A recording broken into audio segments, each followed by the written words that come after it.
Ngayong araw ay naglaba nga pala ako dahil good news, meron na kaming tubig.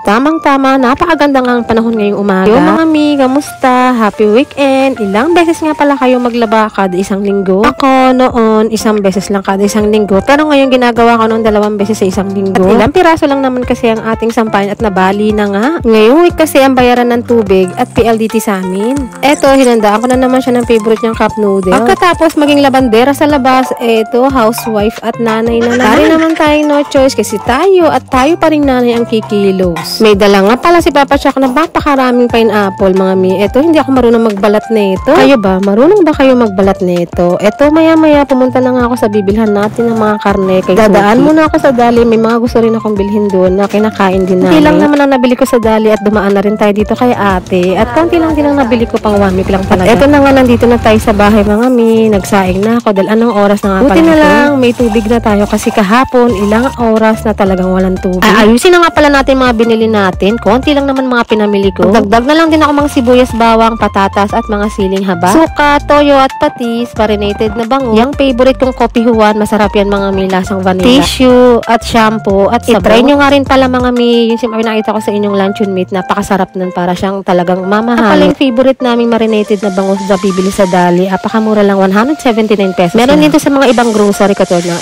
SM, Pure Gold, ganun. At bigla nga palang umulan mga mi. O siya, yun lang po muna. God bless, mag-iingat.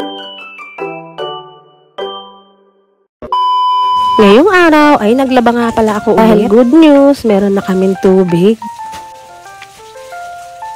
Tamang-tama, napakaganda nga ang panahon ngayong umaga. Yo mga mi, kamusta? Happy weekend! Ilang beses nga pala kayo maglaba kada isang linggo? Ako noon, isang beses lang kada isang linggo. Pero ngayon ginagawa ko noon 2 beses sa isang linggo. At ilang piraso lang naman kasi ang ating sampayan at nabali na nga. Ngayong week kasi ang bayaran ng tubig at PLDT sa amin. Eto, hinandaan ko na naman siya ng favorite niyang cup noodle. Pagkatapos maging labandera sa labas, eto, housewife at nanay na naman. Hari naman tayong no choice kasi tayo pa rin nanay ang kikilos. May dala nga pala si Papa Chuck na napakaraming pineapple mga mi. Eto, hindi ako marunong magbalat nito. Kayo ba? Marunong ba kayo magbalat nito? Eto, maya-maya pumunta na nga ako sa bibilhan natin ng mga karne. Kay dadaan muna ako sa Dali. May mga gusto rin akong bilhin doon na kinakain din namin. Hindi lang naman ang nabili ko sa Dali at dumaan na rin tayo dito kay ate. At konti lang din ang nabili ko, pang 1 week lang talaga. Eto na nga, nandito na tayo sa bahay mga mi. Nagsaing na ako dahil anong oras na nga pala. Buti na lang, may tubig na tayo kasi kahapon ilang oras na talagang walang tubig. Ayusin na nga pala natin mga binili natin. Konti lang naman mga pinamili ko. Dagdag na lang din ako mga sibuyas, bawang, patatas at mga siling haba. Suka, toyo at patis, marinated na bango. Yung favorite kong kopi huwan, masarap yan mga mi, lasang vanilla. Tissue at shampoo at sabaw. I-try nyo nga rin pala mga mi, yung siyempre nakita ko sa inyong luncheon meat, napakasarap nun, para siyang talagang mamahal. Pala yung favorite naming marinated na bango na bibili sa Dali, apakamura lang, 179 pesos. Meron dito sa mga ibang grocery katulad ng